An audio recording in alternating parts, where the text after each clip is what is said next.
আসসালামু আলাইকুম। আপনারা কেমন আছেন? নিশ্চয়ই ভালো আছেন। আর আমি তো খুবই ভালো আছি। গতদিন আমার বাবলু মার্কেট থেকে এই ফুলের চারাটা নিয়ে আসছেন। এই ফুলটা মূলত টেবিল কামিনী বলে, আবার সুইট স্মেল ফ্লাওয়ারও বলা যায়। আনার পরে যে ফুলের কি সুগন্ধ ছিল যে সারা ঘর একদম ভরে গিয়েছিল। মনে হচ্ছিল রুমের ভিতর এয়ার ফ্রেশ দেওয়া হচ্ছে, কামিনী ফুলের ফ্লেভারের এয়ার ফ্রেশ দেওয়া হচ্ছে। পরে আমার বাবলুকে বললাম যে দেখো কত সুন্দর সুইট স্মেল বের হচ্ছে। পরে তো সে মহা খুশি।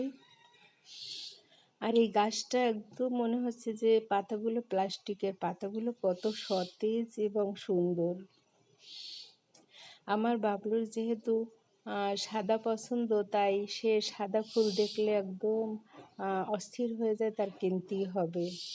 আমার বাবলুর ছাদ বাগানটা মূলত সে নিজেই সব কিছু করেছেন। কারণ হচ্ছে তার সে অনেক কষ্টের ভিতর ছিল, অনেক বেড়ার ভিতর ছিল। সেই থেকে মুক্তি পাওয়ার জন্য মূলত তার ছাদ বাগান করা, প্লাস আম্মুর খাবার ফ্রেশ ফুড আম্মুকে দেওয়ার জন্য। তারপরে আম্মুর অক্সিজেনের প্রবলেম ছিল, এজন্য সে মূলত কষ্ট করে ছাদ বাগান করে।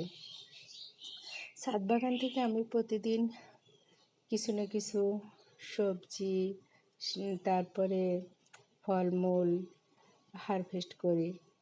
এগুলো মূলত আমারই কাজ। আর আমার বাবলুর হচ্ছে 3 বেলা গাছকে পানি দেওয়া, তারপর দুপুরবেলা শাওয়ার করে দেওয়া গাছকে। ছাদ বাগান দেখতে সুন্দর, কিন্তু এর পিছনে অনেক কষ্ট আছে। আবার কষ্ট করে যদি একবার গড়ে নেওয়া যায় বা তাহলে খুবই ভালো হয়।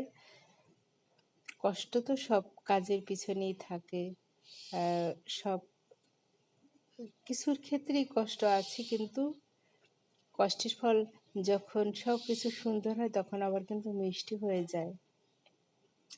এই যে আমার বাবলু সকালে উঠে ছাদ বাগানে পানি দিতে যাবে, এবং ছাদ বাগান করা, সামনে একটু বাগান আছে, সব তার নিজের হাতেই করা। Thank you for watching.